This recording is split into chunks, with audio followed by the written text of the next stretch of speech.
Maris Racal kinumpirma ang hiwalayan nila ni Rico Blanco. Narito ang buong detalye.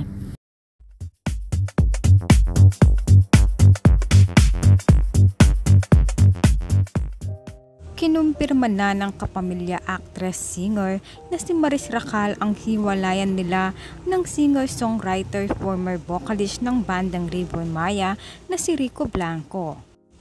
Matapos inanunsyo ni Maris ang 3 taon nilang relasyon ni Rico, ngayon ay hiwalay na si Maris at Rico. Umiiyak ang aktres sa kanyang press conference sa Star Magic na kung saan inanunsyo niya ang kanilang hiwalayan.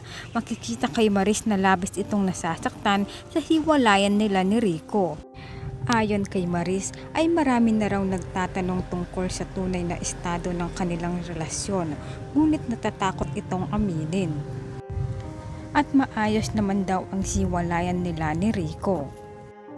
Ipinaliwanag naman ni Maris na may problema siya sa buhay at naiintindihan ito ni Rico.